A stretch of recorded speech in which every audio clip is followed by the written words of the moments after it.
Bonjour à toutes et tous, bienvenue ici à la Maison de l'Europe pour cette nouvelle table ronde sur le thème Nature, muse de l'économie, table ronde qui est co-organisée donc par Open Diplomacy et l'école Audencia.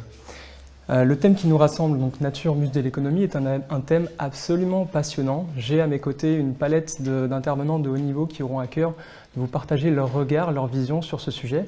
Avant cela, je voudrais vous présenter et vous partager 2-3 inputs, 2-3 insights sur la thématique. Nature, muse de l'économie, c'est un sujet évidemment absolument passionnant. Selon l'OCDE aujourd'hui, la classe moyenne mondiale rassemble 1,7 milliard de personnes qui consomment l'équivalent d'1,7 planète Terre. C'est considérable. Cette même population devrait atteindre d'ici 2030 4 milliards de personnes. Le rapport Meadows qui est paru il y a déjà quelques décennies, dont on fêtera l'anniversaire l'année prochaine, nous rappelle cette évidence qu'il n'y a pas de... la croissance exponentiellement une croissance exponentiellement est insoutenable face à des ressources limitées, à des ressources finies. Au fond, l'anthropocentrisme dans lequel on gravite depuis maintenant plusieurs décennies a accouché d'une approche utilitariste des ressources. Ces ressources naturelles que l'on considère comme des biens et des produits stricto sensu depuis quelques décennies. Cette utilisation, cette approche utilitariste des ressources a abouti aujourd'hui à des phénomènes que l'on connaît, cette crise jumelle du climat et de la biodiversité, mais aussi au dépassement de 4 des 9 limites planétaires.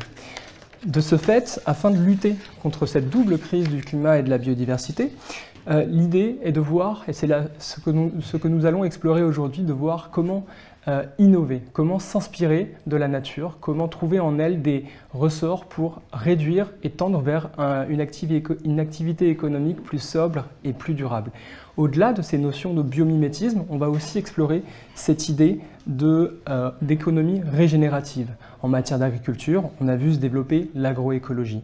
Et bien de la même manière, au sein des entreprises, au sein du système économique global, on va explorer avec mes intervenants qui sont autour de moi la façon dont effectivement cette économie va pouvoir faire sa mue et de façon urgente parce que l'horizon 2100 nous convoque tous. Donc comment concrètement s'inspirer du vivant pour innover vers plus de sobriété? Au-delà des innovations produits, comment développer de nouvelles approches à l'échelle de l'entreprise? Comment rendre ces approches réellement efficaces en s'appuyant notamment sur l'innovation, les sciences et la jeunesse? Ce sont certaines des questions que nous allons aborder aujourd'hui. Et pour en parler, j'ai le plaisir de recevoir 6 intervenants. Parmi eux, je commence tout de suite par Gwenaëlle Coat. Bonjour Gwenaëlle. Bonjour. Vous êtes directrice scientifique de The Cleaners. En un mot, The Cleaners est une association qui développe des solutions innovantes de collecte et de valorisation des déchets plastiques en mer. J'ai également à ma droite Delphine Bouvier. Bonjour. Bonjour Nicolas. Delphine, vous êtes directrice internationale du programme Green Science de L'Oréal Recherche et Innovation. En quelques mots, à travers son programme de développement L'Oréal pour le futur, L'Oréal, qui est le leader mondial des cosmétiques, rappelons-le, s'engage dans une transformation radicale qui s'inscrit dans le respect des fameuses limites planétaires sur l'ensemble des cycles de vie de vos produits. À votre droite, j'ai le plaisir également d'accueillir Benoît Jobé-Duval. Vous êtes directeur général de l'ATBIT. Bonjour Benoît. Bonjour. En un mot, l'Association technique internationale des bois tropicaux est une organisation professionnelle qui représente le secteur privé des forêts tropicales. Et votre mission, c'est donc de promouvoir le développement d'une industrie durable, éthique et légale des bois tropicaux. Pardonnez-moi. À votre droite, bonjour, j'ai le plaisir de recevoir Kalina Raskin. Bonjour. Kalina, vous êtes fondatrice et directrice générale du CBIOS. Le CBIOS est le centre d'études et d'expertise dédié au déploiement du biomimétisme en France. Et votre mission, en tant que réseau d'acteurs industriels et académiques et institutionnels, c'est d'accélérer la transition écologique et sociétale par le biomimétisme. J'ai également le plaisir, à votre droite, de recevoir Sébastien Soleil. Bonjour Sébastien. Bonjour. Sébastien Soleil, vous êtes le responsable transition énergétique et environnement du groupe BNP Paribas.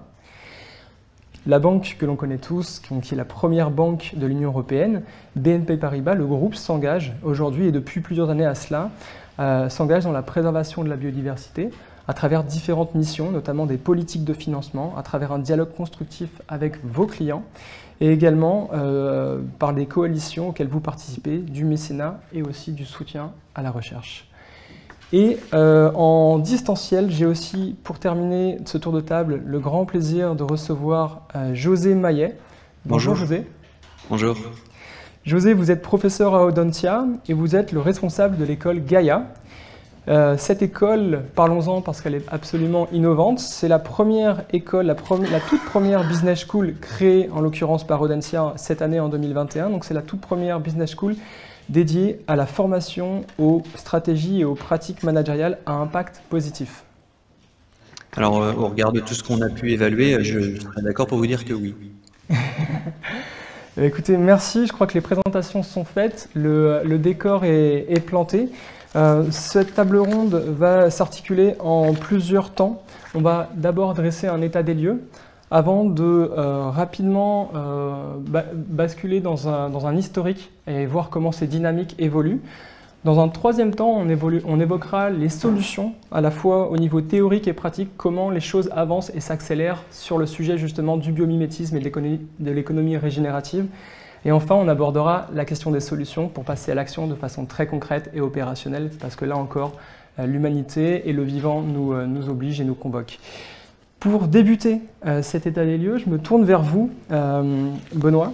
On a vu qu'effectivement, et on commence à percevoir que cette approche utilitariste des ressources naturelles entraîne une dégradation, un délabrement de nos écosystèmes.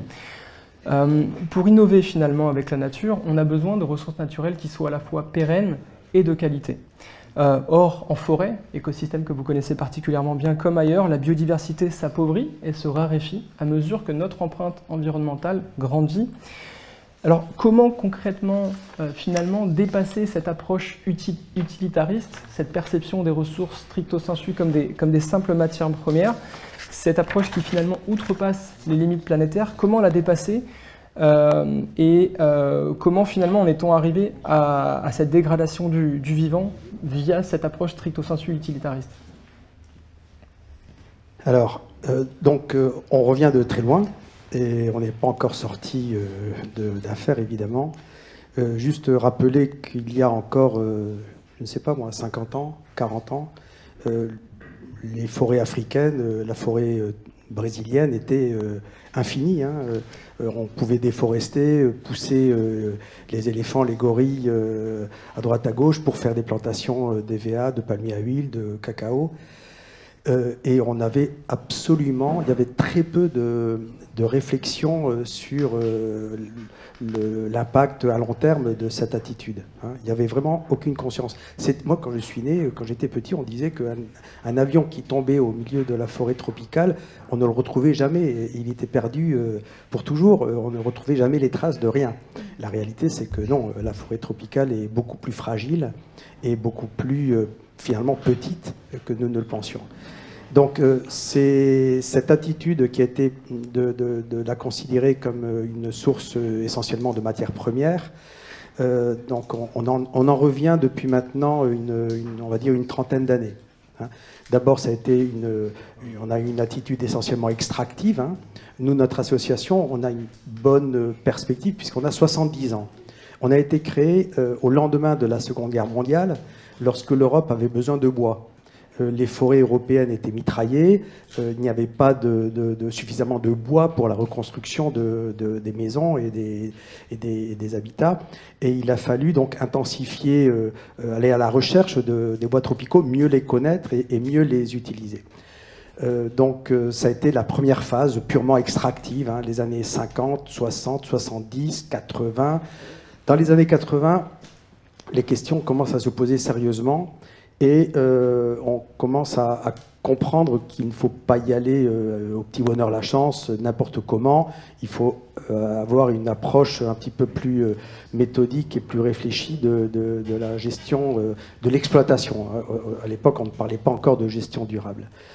Et sont apparus, il y a environ 30 ans, les premiers plans d'aménagement. Vous savez, la forêt française, elle a subi également, la forêt française et la forêt européenne, au XIXe siècle, elles étaient détruites.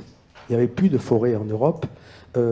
tellement le processus d'extraction du 18e, 19e siècle avait été intense. Ce n'est que au début du 20e siècle qu'on commence à réfléchir à une gestion un peu plus constructive, un peu plus réfléchie de la forêt française et de la forêt européenne. Et puis là, depuis, on va dire, la fin du 19e, début du 20e siècle, la forêt s'est régénérée. En Afrique, donc dans les années 50, on en était très loin. Et voilà, c'est il y a environ 30 ans qu'on a commencé à réfléchir de la même manière que nous avions réfléchi en Europe, avec des plans d'aménagement, et puis ensuite ce qu'on appelle donc la certification durable qui a fait son apparition il y a une quinzaine d'années. Merci beaucoup pour ce premier décor que vous plantez, avec une idée d'abord des ressources finalement infinies qu'on peut consommer à tout crin, à une prise de conscience et la mise en place effectivement de plans d'aménagement et de gestion durable des écosystèmes forestiers. Delphine Bouvier, partant de cette réalité-là que le vivant se fragilise et qu'on a besoin effectivement de le gérer durablement, comment finalement, par rapport au changement climatique, à la biodiversité, comment dépasser cette approche effectivement purement utilitariste? Vous êtes aux commandes d'une grande entreprise et les matières premières sont le cœur de votre réacteur, j'allais dire. Comment vous, au sein de L'Oréal, vous dépassez cette approche utilitariste pour finalement vous inspirer de la nature et innover? Absolument, Nicolas, c'est absolument une question fondamentale et cruciale qui fait partie du cœur de toute l'activité de sourcing que nous avons chez L'Oréal, parce que évidemment, la nature nous inspire pour l'innovation et bien entendu, un bon nombre de nos actifs cosmétiques et de nos matières premières sont issus des bioressources. Et pour vous donner quelques chiffres, aujourd'hui, dans le portefeuille de L'Oréal, en termes de matières premières, nous avons plusieurs milliers de matières premières, dont environ 1500 sont issues de bioressources. Et cela couvre à peu près 350 espèces végétales. Et sur l'ensemble de ce portefeuille-là, il est absolument crucial pour nous d'avoir l'ensemble de la traçabilité de ces matières premières et de pouvoir les sourcer durablement. Donc pour ce faire, nous avons mis en place ce qu'on appelle le Scan Index, qui est une méthodologie que nous avons bâtie avec Rainforest Alliance en particulier, et qui nous permet, sur la base de critères très rigoureux et très scientifiques, de pouvoir adresser l'ensemble de nos filières sur les enjeux réglementaires, sur les enjeux sociaux, sur les enjeux de la biodiversité, bien entendu. Et pour ça, nous sommes appuyés d'instituts tels que le Danish Institute pour les enjeux sociaux, tels que EcoCert pour les questions de traçabilité et de normalisation, on va dire, et puis de Biodiversity Consultancy, en particulier sur les aspects de biodiversité. Donc si vous voulez, pour nous, sourcer de la nature est aussi tout à fait synonyme du respect de cette biodiversité, de la compréhension de nos supply chains et bien entendu d'avoir des actions sur le terrain pour supporter en particulier les fermiers et puis les communautés locales qui travaillent sur ces sources. Et maintenant, donc, nous allons un cran plus loin, parce que pour vous donner une idée, aujourd'hui, donc à peu près 60% des ressources, enfin de nos matières premières sont issues de bioressources. Mais nous allons aller un cran plus loin, puisque nous nous engageons à travers le programme Green Sciences, à l'horizon 2030, d'aller vers un portefeuille à 95% basé sur les bioressources, ou sur le minéral abondant, ou sur des ressources circulaires. Donc, si vous voulez, nous montons d'échelle, ce qui veut dire que cette question du sourcing durable va devenir de plus en plus important pour nous et la connaissance de nos filières, évidemment, prépondérante. Et dans ce programme Green Science, ce qui est important pour nous, c'est de dépasser effectivement la ressource comme une ressource utilitaire, comme vous le posez, mais de positionner vraiment l'innovation et la performance et le bénéfice de nos produits à travers cette soutenabilité. Et de ce point de vue-là, le biomimétisme est extrêmement intéressant pour nous, parce que c'est regarder finalement la nature comme une source de fonctionnalité plus que d'actifs ou de matières premières isolées. Donc finalement, ce qui nous intéresse, et on y travaille beaucoup avec les équipes du CBIOS en particulier, c'est de comprendre quelle stratégie la nature met en place, par exemple, pour se protéger du soleil. Voilà, qui est évidemment une des fonctionnalités importantes des produits cosmétiques. Donc comment fait-elle et comment on peut s'inspirer de ces fonctionnalités-là demain pour changer le type de produit que nous pouvons proposer à nos consommateurs et les routines associées. De la même façon, comment la nature se colore. Voilà, dans les produits de maquillage, c'est extrêmement important. La nature, elle se colore avec des systèmes qui sont très différents des systèmes que nous pouvons utiliser aujourd'hui. Donc c'est comment peut-on se bio-inspirer et proposer ces nouveaux bénéfices à nos consommateurs. Merci beaucoup Delphine. Traçabilité, augmentation de la part des bioressources, raisonner en termes de fonctionnalité également, ce sont des clés que vous nous partagez. Vous avez prononcé ce mot clé qui est le biomimétisme. Je me tourne vers vous, Kalina Raskin. Aujourd'hui, le biomimétisme, quand on évoque ce terme-là, on pense à la locomotive qui s'inspire du bec du martin pêcheur pour être plus aérodynamique. On pense à des immeubles à climatisation passive également qui reproduisent l'architecture d'une terre métière, par exemple. Ce terme de biomimétisme est à la source d'innovation dans nombre de domaines. Est-ce que vous pouvez nous dire concrètement ce que représente aujourd'hui dans le monde ce biomimétisme ?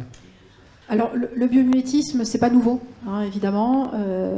De tout temps, l'humanité s'est inspirée du vivant, que ce soit en imitant par exemple les techniques de chasse ou encore certaines stratégies d'automédication en regardant comment d'autres espèces voisines et proches des nôtres le font. Donc, ce n'est pas nouveau et on va dire que ça a commencé à être un peu théorisé par le domaine de l'ingénierie avec des grands ingénieurs comme Léonard de Vinci, mais c'était déjà il y a un petit moment aussi. Le biomimétisme a connu une très forte accélération dans les 30 dernières années pour des raisons extrêmement triviales qui sont notre connaissance et notre capacité à connaître et explorer le vivant. Cela ne fait que peu de temps finalement que nous avons des outils scientifiques nous permettant l'exploration du vivant à de toutes petites échelles, à l'échelle moléculaire, jusqu'à des très grandes échelles des écosystèmes, notamment par le satellite. Donc on a une coévolution, une coprogression finalement entre l'évolution des sciences du vivant et l'ingénierie de l'autre côté, qui nous permet à la fois de mieux comprendre le vivant et donc d'envisager, de transposer ces connaissances dans d'autres domaines. Donc au niveau international, depuis 30 ans, vous avez une multiplication de près de 700% du nombre de publications scientifiques dans le domaine, en particulier en Chine et aux États-Unis en termes de volume de connaissances fournies dans cette approche scientifique. Tout ça, c'est ne serait-ce qu'au prorata, de toute façon, de la taille de ces pays, mais si on faisait le cumul de l'ensemble des pays européens, l'Europe serait à près de 40% des publications mondiales dans le domaine, avec un très fort leadership de l'Allemagne et de la Suisse qui se sont déjà engagés dans cette approche-là, pour l'Allemagne depuis 20 ans, en Suisse depuis une petite dizaine d'années. En Suisse, le programme actuel, il y a un gros programme autour des matériaux bio-inspirés, qui est un des domaines majeurs dans lequel le biomimétisme s'est développé, qui est le plus gros programme jamais financé par l'Agence nationale suisse pour la recherche, par exemple. Donc voilà, il y a une appétence grandissante. La recherche a énormément progressé, et donc une fois que la recherche progresse, eh bien, le transfert vers le domaine industriel est rendu possible. Suivre les brevets dans le domaine du biomimétisme, c'est très compliqué parce que le mot-clé du biomimétisme, il n'apparaît pas forcément dans les descriptions des inventions. C'est une invention, on brevette un processus, mais on ne raconte pas forcément toute l'histoire intellectuelle autour des projets. Donc suivre les brevets, c'est très compliqué. Mais clairement, même suivre des produits bio-inspirés, c'est pas forcément simple parce que beaucoup de gens font du biomimétisme sans le savoir ou sans forcément en faire un argument marketing. Mais ce qu'on constate, c'est qu'il y a une tendance quand même globale à une multiplication de produits qui arrivent sur le marché et qui sont bio-inspirés. Si on fait un petit focus sur la France aussi a beaucoup progressé ces dernières années. Il faut voir que par rapport à nos voisins que je citais tout à l'heure, l'Allemagne ou la Suisse, la France, elle dispose de compétences tout à fait équivalentes. On a près de 200 équipes de recherche au moins identifiées en France dans le domaine du biomimétisme, principalement à 40% sciences des matériaux et de la chimie. On va dire les 20% suivants autour des technologies de l'information et de la communication, capteurs, senseurs, logiciels bio-inspirés pour faire simple. Autour de l'écosystème pionnier qui a conduit au CBIOS et du CBIOS, effectivement un collectif d'acteurs parties prenantes publiques, parties prenantes privées qui se mobilisent pour pousser la démarche et l'approche. Donc on a aujourd'hui entre 100 et 150 entreprises en France investies dans le domaine, de toute taille. Nous, on est convaincus, par rapport à tout ce qui avait déjà été dit auparavant, que la France, elle a une valeur ajoutée majeure par rapport à plein d'autres pays, c'est son patrimoine biodiversité. Qui dit faire du biomimétisme, c'est accéder à la connaissance issue de la biodiversité. Pour rappel, on a 10% de la biodiversité mondiale sur nos territoires, notamment grâce à l'outre-mer, et on a le second accès à l'espace maritime mondial, donc le second accès à la biologie marine. Donc clairement, la France a une carte à jouer majeure sur cette question du biomimétisme. Merci beaucoup et merci pour ce rappel effectivement des écosystèmes qui peuvent être aussi des ressources et des terrains d'exploration, des terrains d'action pour le biomimétisme. Peut-être un tout petit pas de côté, vous évoquez le potentiel français. Un chiffre peut-être pour les internautes qui nous suivent, aux États-Unis, le biomimétisme pourrait représenter 425 milliards de dollars dans le PIB américain d'ici 2030 et on promet à ce biomimétisme un potentiel de 2 millions d'emplois nouveaux créés à ce même horizon 2030. Donc c'est quelque chose effectivement de considérable qui pourrait nous aider. Malheureusement, ce genre d'études est balbutiante en France. On a commencé à les faire. Et on espère vraiment avoir des études équivalentes poussées sur à la fois, on va dire, l'étude de marché européenne et l'étude de marché française en particulier. Mais on est bien content que cette étude américaine existe en effet. Le message est lancé à bon entendeur. Je me tourne à présent vers vous, Gwenaëlle. On vient de parler effectivement du biomimétisme. Si on fait un petit pas en arrière, côté historique, les énergies renouvelables qui ne sont pas nouvelles, qui se sont développées au cours de ces dernières décennies, on le vend en poupe. Au fond, s'inspirer de la nature, c'est aussi coopérer avec ces éléments et ces forces motrices face à cette urgence climatique. Ces fameuses ENR se développent et sont toujours porteuses de beaucoup d'espoir. À l'instar des éoliennes marines, dans cet écosystème que vous connaissez particulièrement bien, ces éoliennes marines qui fleurissent dans les océans et sur les océans, comment finalement améliorer l'efficacité de ces énergies qui nous entourent en coopérant davantage avec les écosystèmes dans lesquels ces énergies circulent? Alors je vais vous parler en fait de Sea Cleaners parce que je ne suis pas spécialiste de cette question-là en tant que telle. Oui. Et donc The Sea Cleaners, c'est une ONG internationale qui, comme vous l'avez dit au départ, est chargée de la dépollution des écosystèmes vis-à-vis de la pollution plastique. Donc nous faisons ça avec la réhabilitation, mais également la valorisation des matières plastiques et la sensibilisation et la contribution aux connaissances scientifiques. Alors par rapport aux énergies et revenir un petit peu à un historique de ces énergies, je vais vous parler du bateau Manta en fait, parce que c'est vraiment ce bateau-là qui est notre projet phare et qui est innovant puisque ce bateau est un gréement. Donc on revient vers l'utilisation du vent parce que c'était comme ça en fait qu'on traversait les océans autrefois et on le faisait très bien. Et donc ce bateau également va utiliser les énergies des marées avec une hydrolienne et aura également 2 éoliennes à bord. Alors aussi, comme vous pouvez le voir, on l'a appelé le Manta, c'est pas pour rien non plus. C'est une bio-inspiration de la raie Manta, et donc ce bateau filtrera, si vous voulez, on va trier les plastiques grâce à notre plateau collecteur en fait, qui va ramener les plastiques à bord. Donc en fait, cette énergie qu'on va utiliser et qui revient un peu vers l'historique, c'est sur le Manta, mais également par rapport à l'énergie elle-même stockée dans les plastiques, c'est la valorisation du plastique.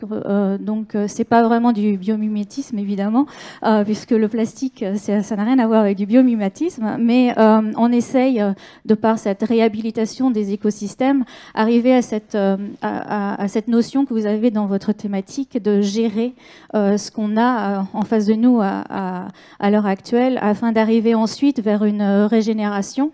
Et donc cette régénération-là, on espère arriver vers un changement des comportements pour pouvoir avoir un un comportement différent par rapport à la matière plastique pour arriver à quelque chose qui est plus noble, comme elle avait été pensée dès le départ, en fait, parce que c'était quand même pour remplacer l'ivoire.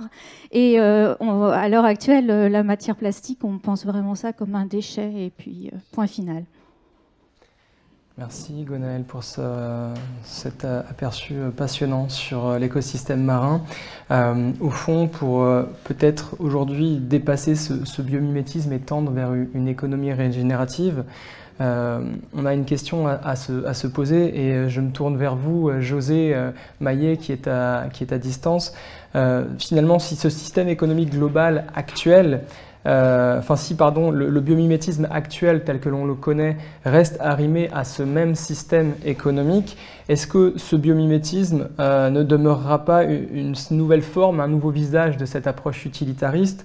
Et dès lors, pour aller au-delà, est-ce qu'une transition vers une économie régénérative qui est vraiment vocation à transformer en profondeur nos modèles, est-ce que cette économie régénérative pourrait être une porte de sortie, ou en tout cas l'ouverture vers un nouveau chapitre face aux crises systémiques que l'on connaît? Oui. Si vous me permettez, à mon avis, il y a deux éléments dans votre question qui méritent peut-être un peu de définition. Le biomimétisme, on en a parlé à l'instant, et puis l'économie régénérative. Le biomimétisme, ça désigne un processus d'innovation, une forme d'ingénierie qui s'inspire des formes, des matières ou des propriétés du vivant. Alors c'est une façon de répondre aux attentes matérielles d'une société avec pour objectif de réduire l'intensité matérielle et d'améliorer l'efficacité énergétique des produits ou des services qui sont créés, avec une approche purement marketing, c'est comme ça qu'on pourrait dire les choses. Alors intrinsèquement, les innovations biomimétiques représentent un progrès, et ça c'est quand même important de le dire, mais ces progrès induisent généralement des effets rebonds, et c'est ces effets rebonds qui, à plus grande échelle, annihilent la moindre intensité matérielle ou la meilleure efficacité énergétique. Donc en effet, pris isolément, le biomimétisme n'est pas suffisant pour répondre aux besoins environnementaux actuels. Et puis le deuxième volet de la définition, c'était l'économie régénérative. Alors ça, c'est un système économique qui permet la régénération des immobilisations. L'économie standard, classique, qui fonctionne aujourd'hui à plein tube, elle crée des dotations aux amortissements, dans le but de remplacer les biens qui se dégradent. Par exemple, lorsqu'une voiture arrive en fin de vie, l'entreprise compte sur la dotation prévue en amont pour acheter une nouvelle voiture. Et avec le concept d'économie régénérative, l'objectif est de conserver sans limite de temps la même voiture et de financer les moyens de la régénérer. Donc l'économie régénérative s'applique avant tout aux biens et aux services qui sont fournis par la terre plus que par une voiture qui est la production après un paquet d'étapes avant d'obtenir le véhicule par rapport à la nature en amont. Mais alors partant de cette définition, l'économie régénérative pose plusieurs questions. 1. Elle nécessite en amont de connaître précisément les montants nécessaires à la régénération des biens naturels qui sont dégradés. 2. Elle est systémique, et c'est-à-dire, j'aurais tendance à dire humblement qu'elle est trop complexe. Régénérer un bien naturel consommé ne peut pas se faire sans mesurer les interactions que ce bien entretient avec son milieu. Et puis troisième point, elle conserve, cette économie régénérative, une approche utilitariste, dans la mesure où, devant notre incapacité à modéliser l'ensemble des ramifications systémiques, eh bien, nous sommes amenés à réaliser des arbitrages pour déterminer ce qu'il faut régénérer, à quel moment, à quelle vitesse, etc. Et on voit là les limites de ces arbitrages. Alors prenons l'exemple d'un arbre d'intérêt économique, un pin maritime par exemple. Nous l'abattons dans une exploitation forestière landaise pour les besoins de notre développement, donc pour faire une table, un bureau, pour se chauffer à 23 degrés pour le plaisir. Eh bien, nous replantons autant d'arbres que nous en abattons. C'est un jeu à somme nulle, donc dans ce cas, on pourrait considérer que le schéma est assez simple. Et comme il y a une biodiversité relativement faible dans la zone landaise, on peut se dire que l'impact n'est pas significatif. Mais c'est rarement le cas. Si on abat une trentaine de chênes centenaires dans une zone de forêt primaire, on détruit un espace de biodiversité qui est foisonnant. Et dans ce cas, qui paie la régénération des espèces qui sont touchées collatéralement à l'abattage de ces arbres? À partir de quand considère-t-on que l'espace est régénéré? Et imaginons qu'on décide d'abattre régulièrement des places de villages français avec leurs maisons et leurs édifices centenaires afin d'utiliser leurs gravats, par exemple, pour construire des routes et des immeubles. Eh bien, serions-nous dans de l'économie régénérative si, en contrepartie d'un quartier rasé, nous reconstruisions la zone à l'identique en quelques années? Donc on voit bien avec cet exemple qu'il est difficile de considérer les biens naturels et en particulier le vivant comme autre chose que des biens meubles encadrés par l'humain à sa disposition. Et l'économie régénérative, pour moi, elle questionne rarement la notion de propriété qui est propre au capitalisme. Dès lors, comment s'assurer en fait que la régénération que j'entreprends, elle fonctionne en synergie avec mon voisin qui est à côté. Et les biotopes ne fonctionnent pas du tout avec la propriété individuelle. Alors en conclusion, je dirais que l'économie régénérative, ce n'est pas une solution à elle seule pour sortir des crises systémiques. Et en plus des éléments que je viens d'expliquer, quel est le point de référence écosystémique de l'économie régénérative? Si on se base par exemple sur l'état actuel de la biodiversité, c'est insuffisant pour endiguer des crises majeures, à commencer notamment par l'emballement du taux d'extinction des espèces animales et végétales, dont les chaînes alimentaires, en gros, ont été déstructurées en profondeur depuis maintenant plus de 50 ans, voire 70 ans, voire 150 ans. Et puis enfin, quid des ressources fossiles, qui représentent aussi, aujourd'hui encore, 80% du bouquet énergétique primaire. Une économie régénérative, prise au pied de la lettre, elle nous imposerait un sevrage énergétique qui est hautement inacceptable et non négociable, comme l'ont dit certains, pour une très grande partie de la population mondiale, à commencer par les pays riches, mais aussi par les pays émergents. Donc en gros, pour conclure, je ne dis pas que l'économie régénérative n'est pas une bonne idée, mais je dirais que, elle présente des faiblesses conceptuelles, et que 2, elle n'est pas suffisante pour retrouver un niveau de biodiversité stable et sécurisant pour l'humain. Et puis enfin 3, je pense qu'elle risque aussi de se heurter violemment à des intérêts individuels, et ça, c'est pas sans poser un certain nombre de questions de société. Merci beaucoup José Maillet pour cette intervention, et merci d'abord d'être rentré vraiment au cœur du sujet et d'avoir souligné sa complexité. Effectivement, il n'y a pas de baguette magique en matière environnementale. C'est toujours un bouquet de solutions à mettre en place. On vient de rentrer dans la décennie des Nations Unies pour la restauration des écosystèmes. On parle de régénération, on aura l'occasion d'en reparler tout à l'heure. Merci donc pour cette exploration vraiment en détail de ces concepts-là. Je me tourne à présent vers vous, Sébastien Soleil. On rentre dans cette troisième partie sur les nouvelles approches théoriques et pratiques. Cette idée d'adopter une approche multirisque et multi-opportunité.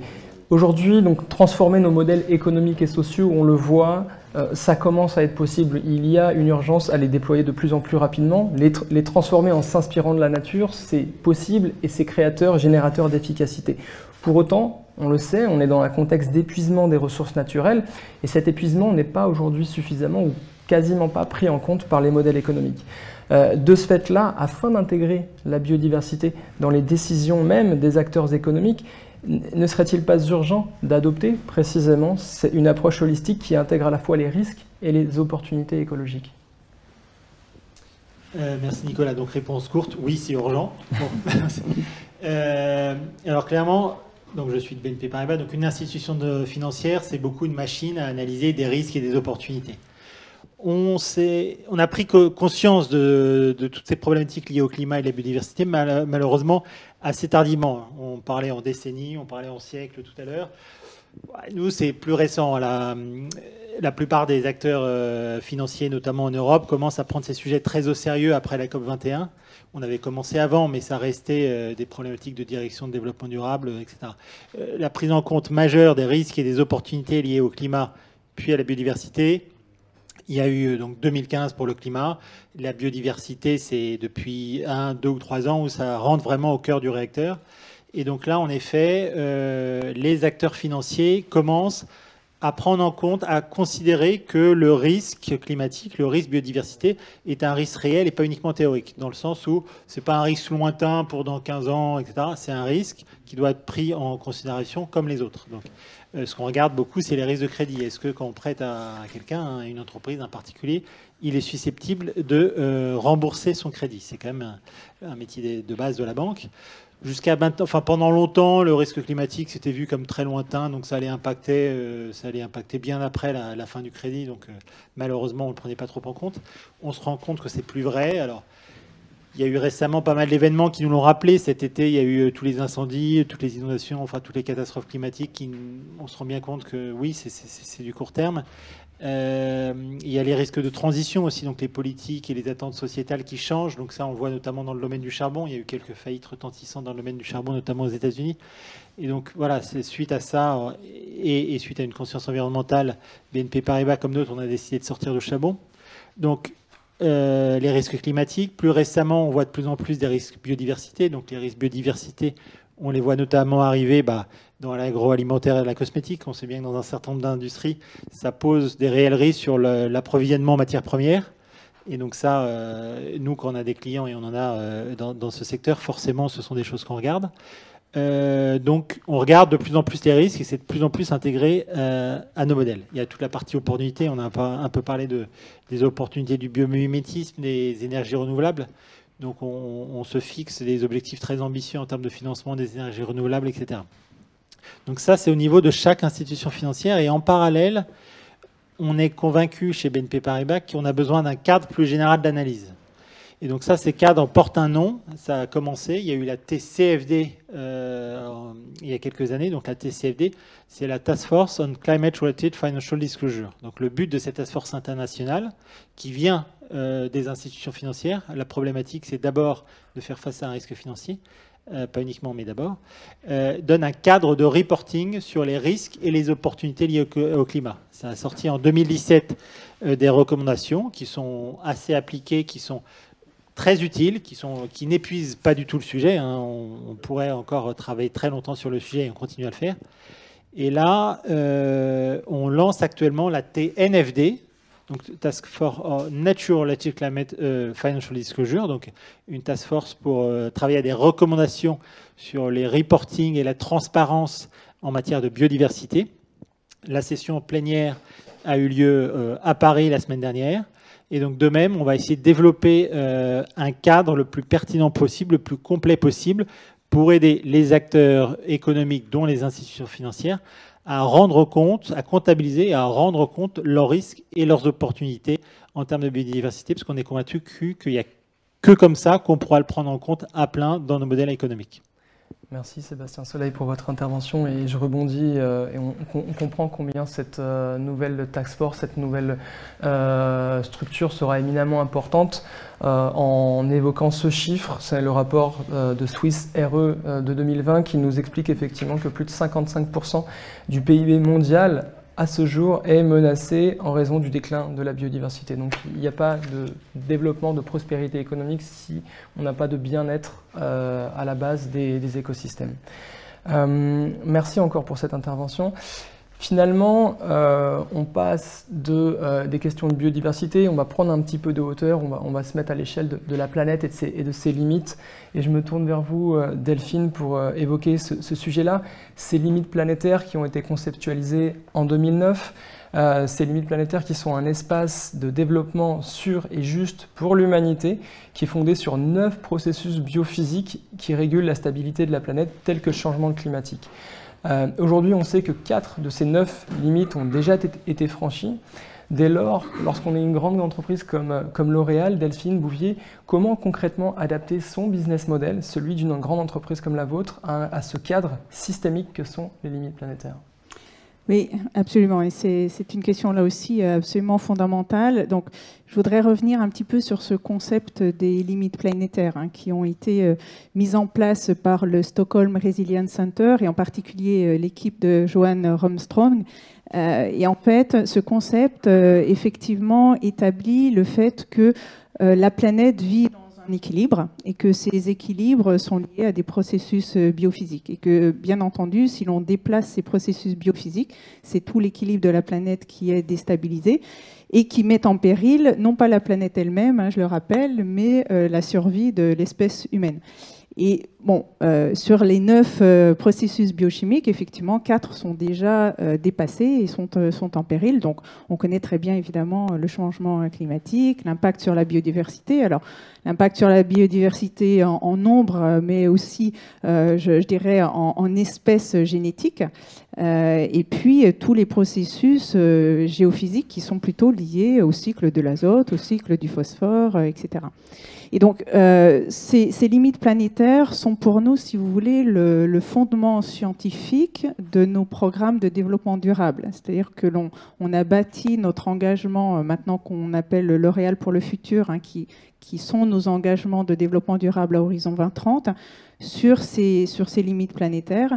Et donc, c'est pour L'Oréal, finalement, une façon de bien appréhender un contexte qui nous dépasse, qui est complètement en dehors de l'activité pure de L'Oréal. C'est-à-dire de dire comment une multinationale comme nous doit jouer son rôle dans cette contribution à rester dans ces limites planétaires et qui est donc qui va bien au-delà de notre activité pure.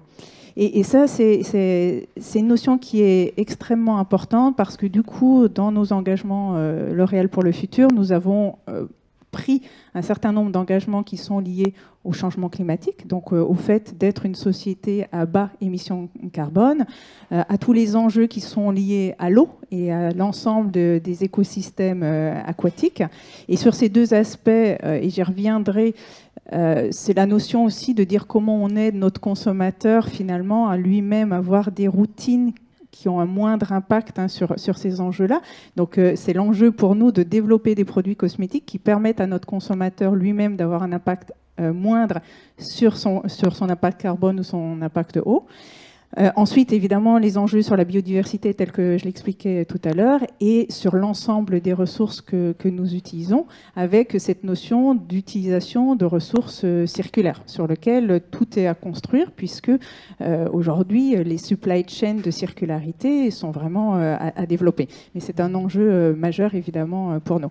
Et je voudrais revenir sur cette notion de consommateur. C'est extrêmement important parce que c'est ce que l'on appelle dans les Science-Based Targets, vous savez, le scope 3 de l'activité d'une société comme nous, qui est d'emmener les gens dans notre écosystème. Donc bien sûr, nous devons onboarder et travailler avec nos partenaires qui sont nos fournisseurs de matières premières, bien entendu, mais aussi emmener avec nous les routines de nos consommateurs.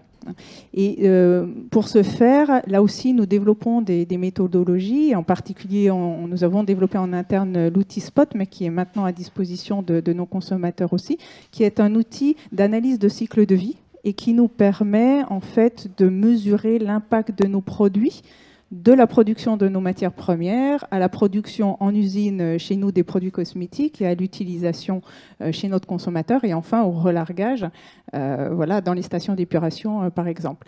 Et en fait, cette notion d'impact sur l'analyse du cycle de vie et le fait de donner cette information à nos consommateurs permet et doit permettre de plus en plus demain à notre consommateur d'avoir un achat conscient du produit qu'il achète. Et je voudrais simplement finir sur ce point-là qui est important, qui est que voilà, nous sommes en train de mettre en place un consortium avec nos collègues de Henkel, de LVMH, Natura, pour mettre en place un Eco-Beauty Score qui va permettre effectivement d'avoir ce scoring de l'impact environnemental des produits cosmétiques demain, pour permettre à notre consommateur d'avoir le bon achat. Merci Delphine Bouvier pour cette exploration pour le coup de la transformation d'un modèle économique d'entreprise à la faveur de scoring, à la faveur de mesures et jusqu'en bout de chaîne, j'allais dire, au sein de l'acte d'achat qui est celui du consommateur. On vient d'évoquer la question justement de l'adaptation du modèle économique des entreprises aux limites planétaires, donc la dimension purement économique de l'organisation qu'est l'entreprise. Kalina Raskin, je vous propose qu'on discute à présent de l'adaptation du modèle social de l'entreprise aux lois finalement du vivant. Donc outre les mutations d'un business model, des transformations sociales au cœur des entreprises pourraient elles aussi changer les choses. Une étude parue en 2021 révèle par exemple qu'au Royaume-Uni, la mise en place d'une semaine de 4 jours de travail sans perte de salaire permettrait d'économiser l'équivalent des émissions de CO2 de la Suisse. Au fond, Kalina Raskin, alors que la nature est un modèle de patience et de respect du temps long, faire évoluer l'organisation sociale d'une entreprise, des entreprises, notamment via l'adaptation du temps de travail des salariés, est-ce que ça pourrait là aussi être une forme efficace de biomimétisme ? Merci pour cette question. Et en guise de réponse, je vais d'abord faire écho à la définition du biomimétisme que donnait tout à l'heure José, parce que forcément, ça me fait réagir. Le biomimétisme, même si aujourd'hui, par facilité tout simplement et par complexité de la méthodologie en elle-même de transfert de connaissances pour des acteurs qui n'ont pas l'habitude de travailler avec des biologistes, on n'est pas formé pour travailler avec des biologistes, effectivement, le biomimétisme, c'est d'abord développé dans le domaine des produits, certes, mais la définition en elle-même du biomimétisme tel qu'il y a eu un accord international dans le cadre de la norme ISO, la définition exacte du mot biomimétisme, c'est une philosophie et une approche pluridisciplinaire qui vise à s'inspirer des espèces vivantes pour imaginer un nouveau modèle de société plus durable. Donc on voit qu'on est largement au-delà de la problématique du produit, même si dans les faits, Aujourd'hui, l'appropriation s'est fait par facilité dans les produits. Mais en tout cas, tant ce que nous poussons et l'écosystème de partenaires qu'on représente, on est vraiment dans une dimension bien plus large du biomimétisme où notre postulat, c'est que le vivant ferait une très bonne référence de développement pour rectifier notre trajectoire. Et des approches régénératives autour du biomimétisme, aujourd'hui, elles se sont commencées à se développer dans le domaine des projets urbains. Donc, comment réfléchir à un écosystème urbain qui est un écosystème complexe organisationnellement parlant à tous les échelons, comment réfléchir à des approches régénératives. Et il y a dans le monde des projets autour de ces sujets-là. Nous-mêmes, nous portons des projets de recherche autour du biomimétisme et du régénératif appliqué aux projets urbains. Mais d'autres domaines également. On a des coopérateurs. Puisqu'on est une société coopérative d'intérêt collectif, Ocebios, on a basculé d'association loi 1901 à ces modèles-là dans une perspective de biomimétisme organisationnel, sans vouloir faire de métaphores hasardeuses, mais j'y reviendrai. Et donc, nous avons des coopérateurs qui aujourd'hui travaillent sur des modèles économiques alternatifs où en fait votre capital augmente avec la vertu environnementale des actions que vous menez. Donc on change la logique, ce sont des monnaies complémentaires territorialisées. Je pense que ça sera intéressant qu'on puisse rediscuter de ces aspects-là, notamment avec José, et qu'il y a, il y a un enjeu d'expérimentation et on va expérimenter ces modèles-là sur un certain nombre de territoires. Et ensuite, pour répondre du coup maintenant à la partie de votre question sur les modèles sociaux, on pressent bien intuitivement qu'il y a un intérêt à regarder comment les systèmes biologiques, dans leur très grande diversité,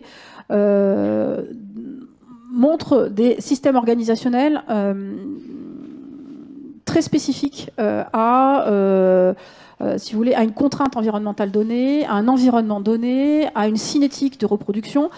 Ce qui est intéressant de regarder, ne serait-ce que de constater très macroscopiquement, c'est la diversité des modèles d'organisation versus une forme d'homogénéisation des organisations qu'on essaye d'avoir à l'échelle humaine dans nos organisations sociales. On essaye d'homogénéiser tout ça, là où dans le vivant, vous avez surtout beaucoup de diversité dans les organisations.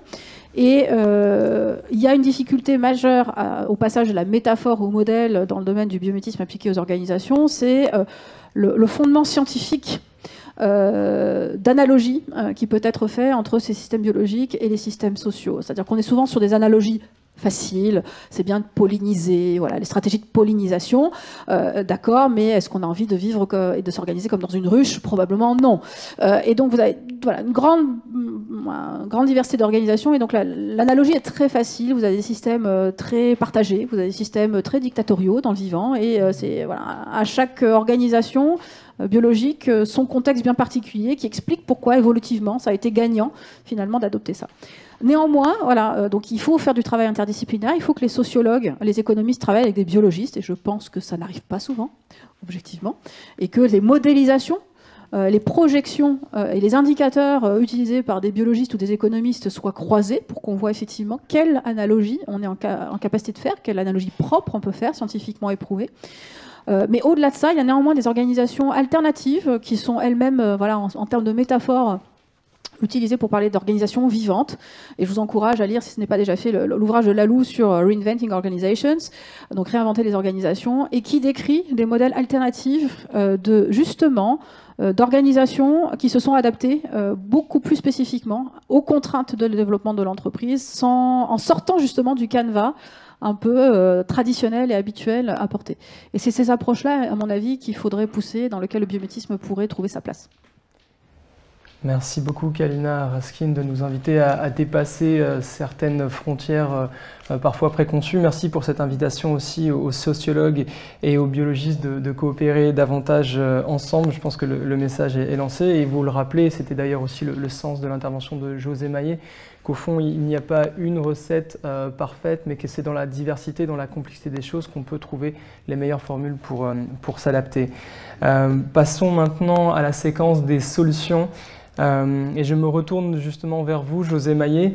Parmi les solutions en matière d'évolution de biomimétisme, en matière d'économie régénérative, je pense, et nous pensons tous évidemment, à cette jeunesse qui s'est rendue de plus en plus nombreuse et qui se rend de plus en plus nombreuse dans les rues pour témoigner de son désir de vivre des lendemains qui chantent, des lendemains pérennes, et qui a envie d'être de plus en plus actrice de la marche et des enjeux climatiques et biodiversité.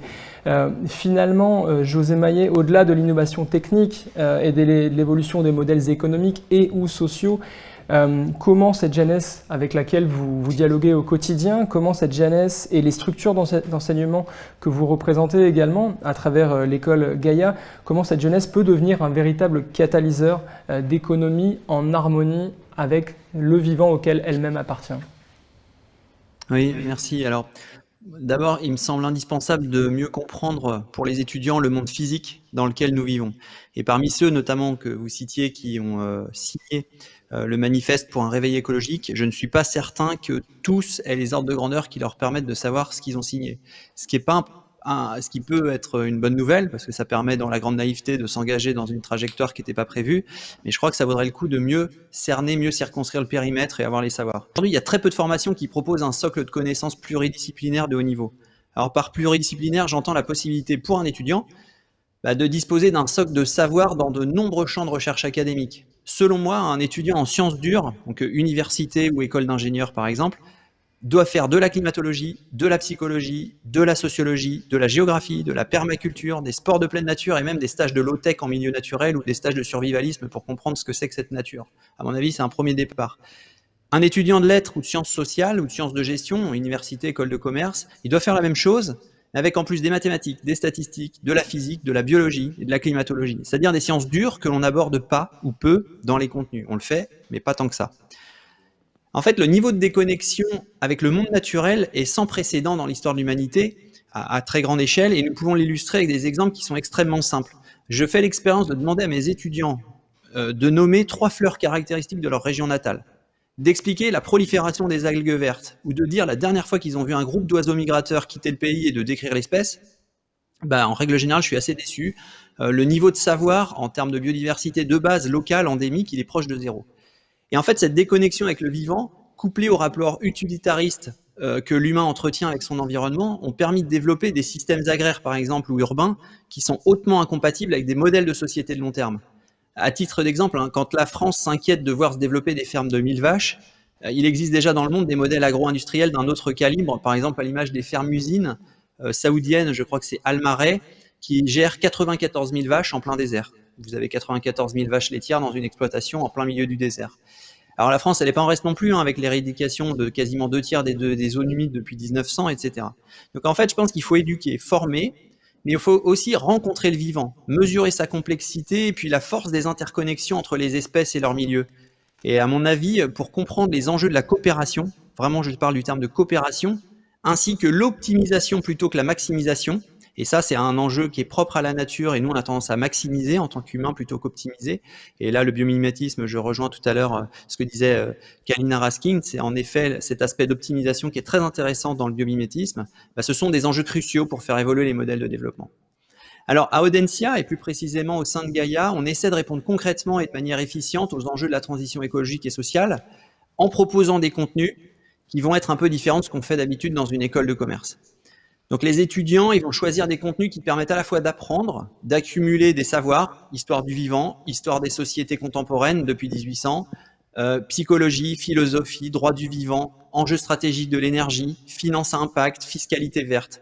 Ils vont vivre aussi des expériences, notamment de permaculture. On va travailler avec des instituts qui sont spécialisés dans ces domaines, avec de l'art, avec de la modélisation, faire des toy models comme on fait en physique, en climatologie par exemple. Et en conclusion, je résumerai en disant que l'éducation, elle doit vraiment se réinventer. Et il y a un certain nombre d'initiatives pédagogiques qui montrent que le travail commence à s'amorcer. Mais je dirais également que nous devons maintenir une forme de réflexion poussée sur les métiers qui demain seront nécessaires pour assurer une pérennité écologique et sociale. Et ça, c'est un des enjeux du partenariat que nous avons noué avec le Shift Project. Donc entre le Shift Project et Audencia, nous avons noué un partenariat assez récemment. Et l'objectif 1 pour le Shift Project, c'est de décortiquer l'ensemble des contenus de cours existants. Et de 2, c'est de proposer une nouvelle maquette pédagogique qui sera orientée vers les métiers qui demain seront indispensables à la fois pour ne pas dépasser les 1,5 voire 2 degrés par rapport à l'ère pré-industrielle, mais aussi pour assurer des modèles de transition qui soient acceptables et désirables pour les sociétés humaines. Donc en gros, on a un bel enjeu devant nous et c'est celui de répondre à la fois aux nouvelles attentes des étudiants, mais aussi des entreprises qui évoluent très très rapidement sur ces sujets-là. Et on parlait tout à l'heure du système bancaire, peut-être pour conclure, je vois l'accélération qui se fait sur ces enjeux de transition. On parle de ratio prudentiel par exemple, pour les assureurs, les banquiers aussi s'y intéressent beaucoup, et donc il y a une évolution très très forte de tout le secteur industriel, de tout le secteur économique plus généralement, qu'il va falloir accompagner avec des personnes formées. Merci beaucoup, José Maillet pour cette intervention, et l'accélération, je crois que c'est vraiment le mot-clé peut-être qui transcende et qui traverse tous les courants, que ce soit les acteurs du secteur de l'éducation, de la banque, des cosmétiques et les acteurs de la restauration aussi des écosystèmes. C'est cette urgence qui nous mobilise tous. Merci pour cette plongée au cœur des structures d'enseignement que vous représentez. Je me tourne à nouveau vers vous, Gwenaëlle. On l'a vu effectivement que, outre la formidable énergie créatrice de la jeunesse, leurs aînés scientifiques sont aussi les moteurs d'innovation dont on a déjà parlé, en faveur des innovations, en faveur d'un monde plus sobre, moins polluant et plus résilient. Quel rôle les sciences avec lesquelles vous êtes amenés à travailler au sein de The Sea Cleaners, quel rôle les sciences dures et peut-être les sciences sociales aussi peuvent jouer pour développer à la fois davantage de biomimétisme et puis cette économie régénérative en lien, pourquoi pas, avec les océans? Oui, bien sûr. Donc, en fait, je vous ai déjà parlé du Manta. Donc, à bord du Manta, évidemment, on a une force incroyable pour arriver à ce bateau assez innovant pour faire rentrer toutes ces technologies sur un voilier, mais également ne pas oublier la jeunesse. Vous parlez des aînés, mais la coopération scientifique et la collaboration scientifique, évidemment, ne se fait pas sans la jeunesse. Et donc, cette réhabilitation des écosystèmes aussi. Donc, en fait, c'est toute notre philosophie de Sea Cleaners, c'est regarder les zones les plus polluées de la planète par rapport au plastique, toujours, et d'essayer donc d'arriver dans cette zone et avec nos moyens, donc le Manta quand il sera construit, mais également 2 autres petits bateaux qui relient donc les ports, les rivières, les mangroves, les zones côtières un peu plus profondes et jusqu'au Manta, qui n'est pas en eau super profonde non plus, mais le long des côtes également, pour récupérer ce plastique, mais également sensibiliser la population au niveau urbain pour aussi regarder cet écosystème côtier du point de vue urbain également, parce que on est en train de détruire les systèmes les systèmes côtiers par rapport au plastique à cause notamment de nos comportements en ville. Donc c'est tout ce qui est relié, cette résilience urbaine en fait, pour arriver à une réhabilitation également des écosystèmes côtiers. Parce que si on les réhabilite, mais qu'ensuite les plastiques reviennent, ça ne sert à rien. Et comment innover pour arriver à cette économie régénérative avec la biodiversité qui est en train de péricliter dans les eaux océaniques. Donc voilà, donc je voulais, on en parlait vraiment brièvement tout à l'heure de Susan Sarming, je crois, qui avait écrit Finding Mother Tree, The Mother Tree.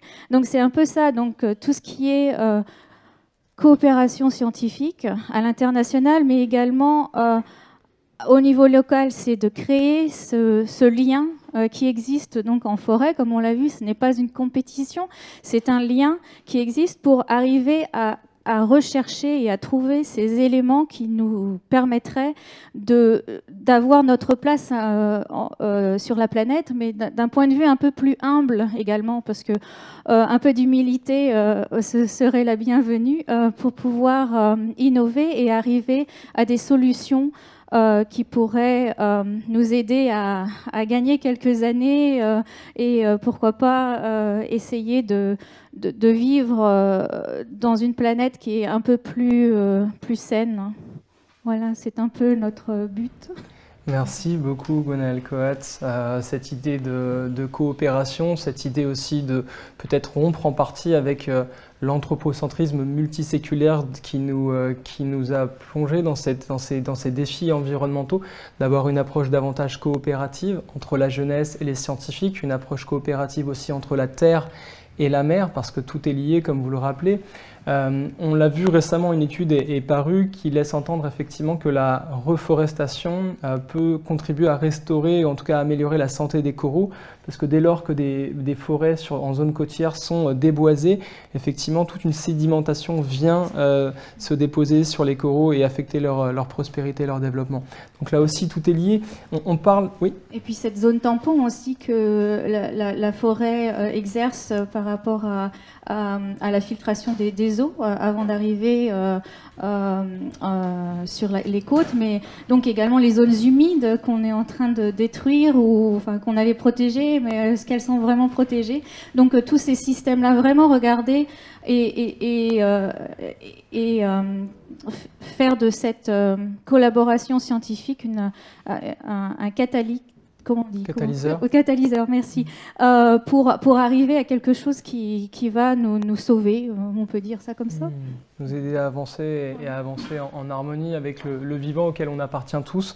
Vous avez, Gwenaëlle Coat, évoqué évidemment la forêt, qui est un écosystème intimement proche des océans. Je me tourne vers vous, Benoît Jobé-Duval, qui travaillait quotidiennement avec ces écosystèmes forestiers.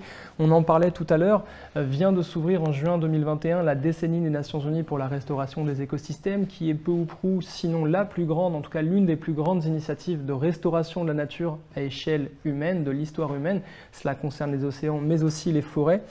Finalement, comment profiter de cet élan, de ce momentum, de cette décennie qui converge vers 2030 comme les objectifs de développement durable? Comment profiter de cette décennie de restauration de la nature pour amorcer une transition qui dépasse peut-être les innovations biomimétiques et qui contribue à l'avènement d'une bioéconomie circulaire? Merci Nicolas. Je réfléchis un peu. Alors, amorcer ce mouvement, en fait, bon, je ne veux pas être trop présomptueux, hein, mais un certain nombre de gestionnaires forestiers l'ont déjà amorcé. Hein. Nous, notre terrain de jeu, c'est le bassin du Congo essentiellement. Le bassin du Congo, c'est 300 millions d'hectares, dont en gros 50 millions d'hectares de forêts de production. Le bassin du Congo, c'est aussi 50% de la biodiversité mondiale. C'est dire si c'est important. On dit que c'est aussi le deuxième poumon de la Terre. La semaine dernière, j'avais ici à Paris, à l'occasion d'une conférence qui a eu lieu à la mairie de Paris, on a parlé un peu du Brésil aussi. On est en train de perdre le premier poumon de la Terre, gardons le second. Bon, j'espère que tout ça n'est pas trop anxiogène. Nous, en tout cas, on essaye de développer notre vision des choses au travers de la gestion durable des forêts du bassin du Congo. Alors, tout à l'heure, bon, je l'ai dit, on est parti un petit peu de l'historique extractive de ces forêts. J'ai conclu sur le mot certification. Aujourd'hui, c'est quoi la gestion durable ? Aujourd'hui, la gestion durable, en gros, c'est trouver... D'abord, je voudrais quand même souligner un point. Les forêts du bassin du Congo, c'est plusieurs millions de personnes qui habitent dedans, hein, et c'est le premier fournisseur, c'est le premier employeur derrière l'État. Hein, que nous parlions du Cameroun, du Gabon, du Congo, de la République démocratique du Congo ou de la RCA, c'est donc le premier employeur privé. Ce sont aussi, d'une manière générale, des acteurs qui travaillent là où le bras de l'État n'arrive pas toujours. Hein. Il y a une véritable délégation de services publics, puisqu'au travers d'un contrat avec l'État, ces sociétés mettent en œuvre leur modèle économique, hein, mais également ont des missions au plan social, au plan sanitaire, au plan des infrastructures, et elles ont des responsabilités qui vont bien au-delà du fait de couper des arbres et de les transformer. Donc, c'est dire, attention, si ce secteur d'activité en soi est important. Ensuite, vous dire juste de quoi ce secteur est capable, parce qu'il faut en être conscient. Vous parlez de réacteurs, hein, nous on est au centre on est le réacteur du réacteur, si vous voulez, dans le sens où les sociétés qui mettent en œuvre une gestion durable, j'ai envie de dire, sans être provocateur, hein, elles font un travail d'ONG. La TIBT, d'ailleurs, accueille un certain nombre d'ONG, hein, WWF, WRI, WCS, le FSC, le PEFC, sont des adhérents. On n'est pas que secteur privé, hein, on a un certain nombre d'États également qui sont membres de notre association et d'ONG. Donc ces sociétés, elles font un travail, elles font un métier d'ONG sur le terrain. En tout cas, je parle de celles qui sont certifiées. Et en fait, elles s'autofinancent en vendant leur bois. Elles vont exporter du bois, elles vont le transformer, elles vont l'exporter, et elles vont faire fonctionner leur modèle sur la base de cette rémunération. Mais quel est ce modèle ? Elles font un travail, lorsqu'elles sont... je mets en avant un petit peu la certification sans dénigrer le reste, puisque le reste, au travers des plans d'aménagement, fait également un très gros travail. Hein, un très gros travail.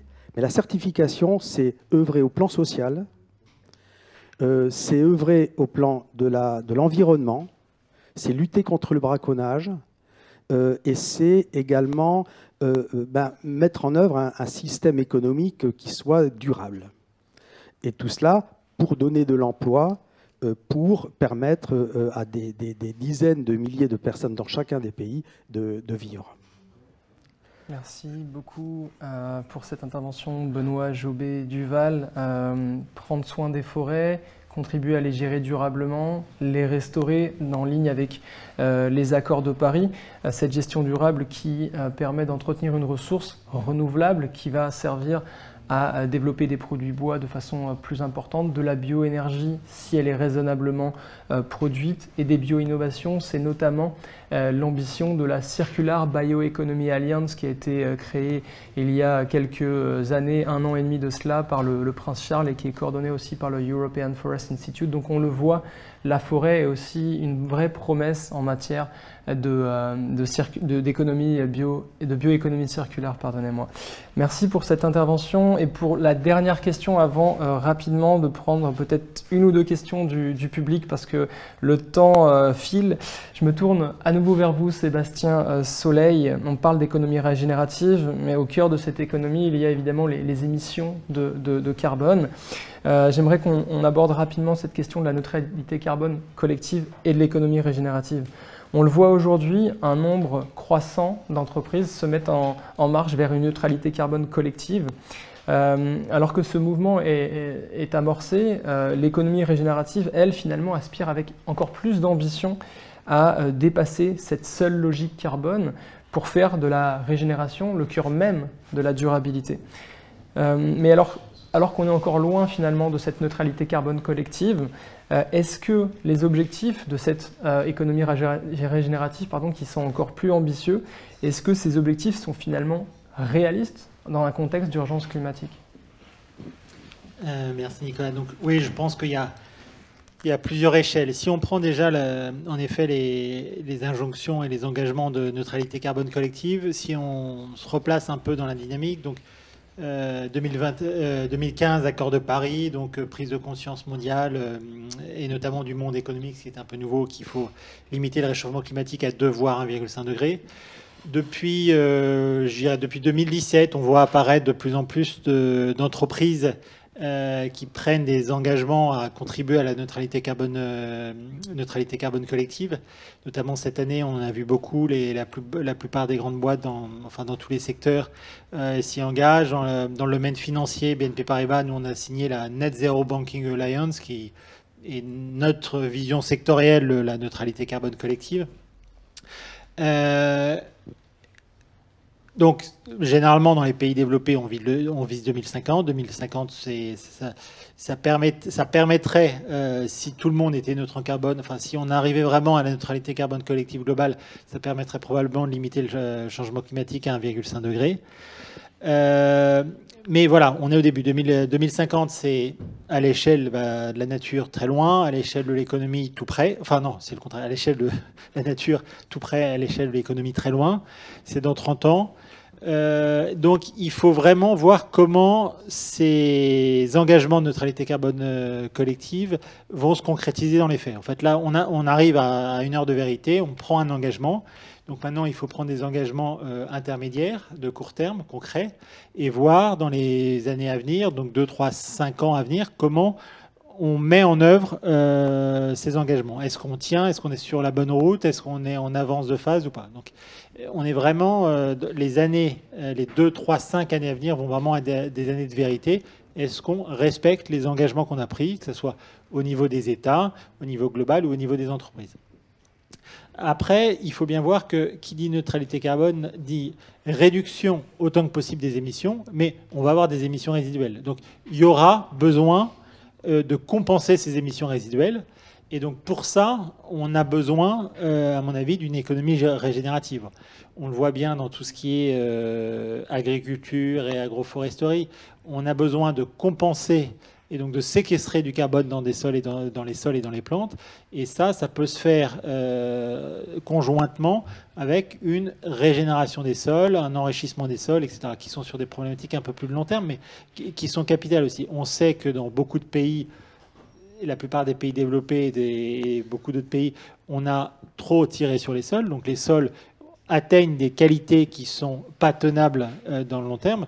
Donc forcément, on a besoin de se lancer dans des actions régénératives dans le domaine. BNP Paribas, nous, on a notamment rejoint l'alliance OP2B, One Planet to Biodiversity, qui promeut l'agriculture régénérative parce qu'on est convaincu que c'est une partie de la solution et qu'il faut aller notamment dans cette direction-là. Merci Sébastien Soleil pour cette intervention et on le voit effectivement en matière de restauration, de régénération d'écosystèmes. De notre côté, chez Reforest Action, la question de l'économie à la plus petite échelle, au plus proche de la granularité des acteurs de terrain est absolument essentielle. Il n'y a pas de projet de restauration de la nature sans modèle économique pour toutes celles et ceux qui portent ces projets-là.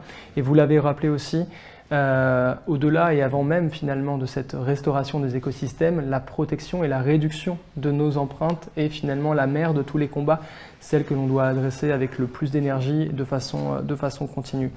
Je vous remercie toutes et tous pour vos contributions. Il nous reste quelques instants, je vais en profiter pour prendre une ou deux questions qui nous viennent du public.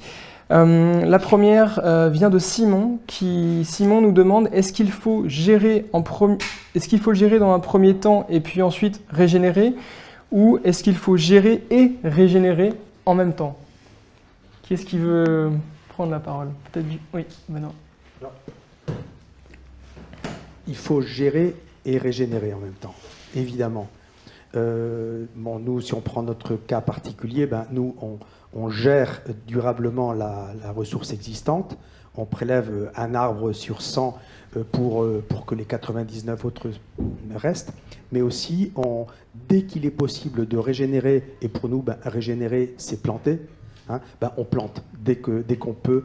Les pistes, les parcs à bois, les zones qui ont été dégradées par le passé ou du fait de notre action, puisque malgré tout on minimise les risques, mais on a un certain impact, évidemment on régénère derrière dès que c'est possible.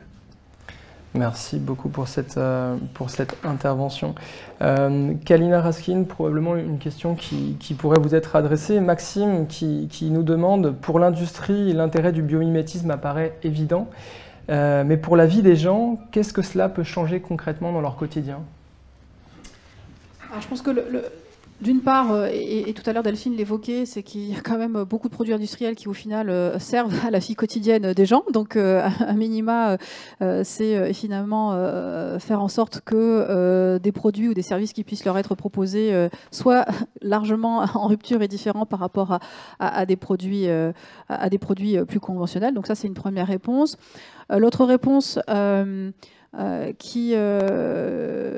pour faire écho peut-être à l'initiative de Gaïa et ce qui a été dit tout à l'heure par José Maillet, à savoir qu'une grande partie des problématiques dans lesquelles nous sommes aujourd'hui et de la catastrophe dans laquelle nous sommes embourbés vient d'une déconnexion au vivant.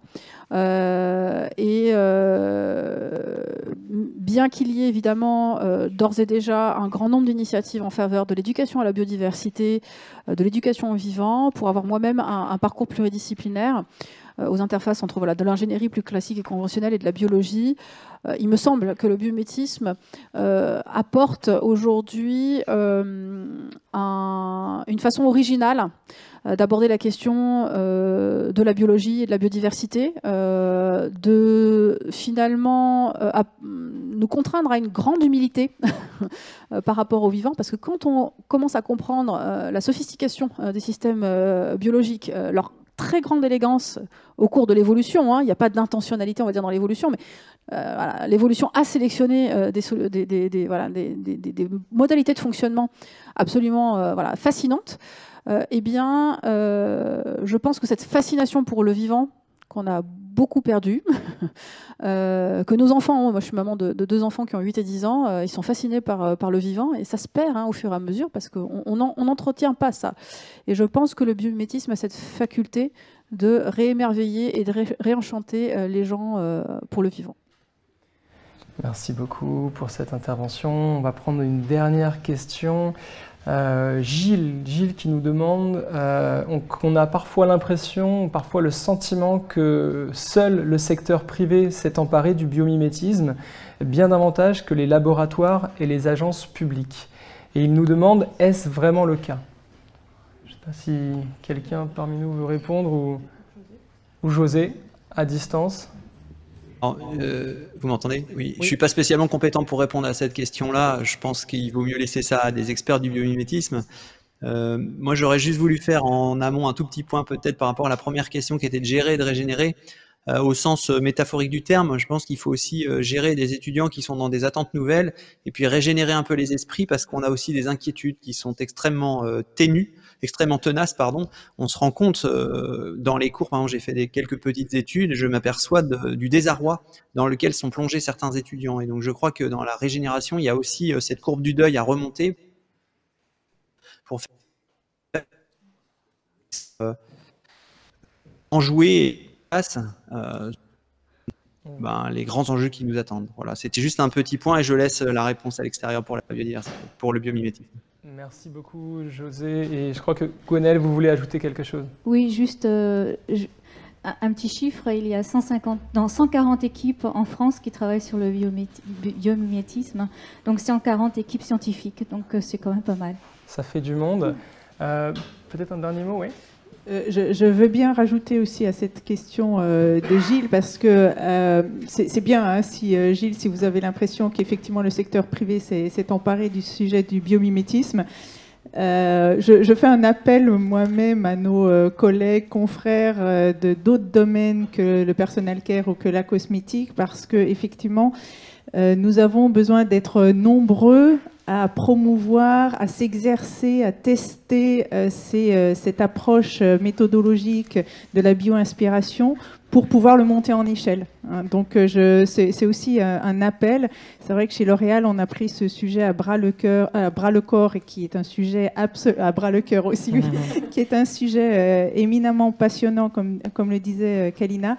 Mais nous avons besoin d'avoir d'autres sociétés privées qui montent à bord de façon à ce que l'on soit plus fort, plus grand, et que l'on puisse mettre à l'échelle en fait toute cette méthodologie et toute la technicité qui va dans le développement en fait des produits bio-inspirés. Merci beaucoup Delphine. Peut-être Kalina, un dernier mot Je vais faire très court, j'ai bien compris le petit coup d'œil. Oui, le privé s'en empare, tous les secteurs commencent à s'en emparer, mais s'ils arrivent à s'en emparer, c'est qu'à un moment donné, ils s'appuient sur ce que le corps académique a réussi aussi à explorer par ailleurs. Donc c'est vraiment une collaboration entre de la R&D privée, mais aussi qui s'appuie en partie, pas exclusivement, mais en partie aussi sur la recherche publique engagée depuis longtemps. Donc il y a quand même beaucoup de secteurs publics engagés. En termes de politique publique, c'est peut-être le sens de la question. Les politiques publiques avancent à leur rythme, mais elles avancent. Le biométisme commence à être intégré à des stratégies régionales d'innovation et de transition écologique. Le biométisme apparaît dans la plupart des documents cadres de l'État et du gouvernement. Et on espère, on croise très très fort les doigts pour qu'il y ait une vraie stratégie nationale en faveur du biométisme et des financements associés pour venir finalement amorcer une dynamique à l'instar de ce qui a pu se faire notamment en Allemagne et en Suisse, où le public effectivement a été plus présent qu'il ne l'est aujourd'hui en France. Bien, merci Kalina, ce sera je crois le mot de la fin. Merci à toutes et à tous à distance, chers internautes, José à Audencia et à l'école Gaïa. Merci à vous tous ici présents, vous toutes et tous ici présents. Je crois que ce panel représente la diversité de celles et ceux qui s'engagent pour transformer cette économie, de la recherche, des ONG, du secteur privé, des banques, qui toutes ensemble essaient d'aller vers l'avant de façon de plus en plus rapide au vu de ce défi qui nous embarque tous, qu'est le changement climatique et l'érosion de la biodiversité. Toute crise peut être à la fois un challenge ou une barrière, mais toute crise est aussi une fantastique opportunité pour se transcender, pour réinventer. Et je crois que c'est réellement collectivement que nous y arriverons. Donc merci encore à tous les intervenants, merci aux internautes pour votre participation, merci à la Maison de l'Europe de nous avoir accueillis dans ces lieux. Je vous rappelle que cette table ronde et cette journée, comme les autres tables rondes, ont été organisées par l'Institut Open Diplomacy et l'école Audencia.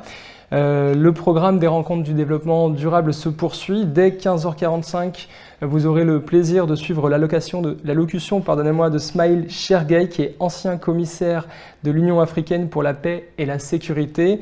Et suite à cette allocution, à 15h55, la troisième table ronde de la journée qui portera sur le thème « Climat, développement, sécurité », le nouveau continuum géopolitique. Merci à toutes et tous et bonne suite des rencontres du développement durable.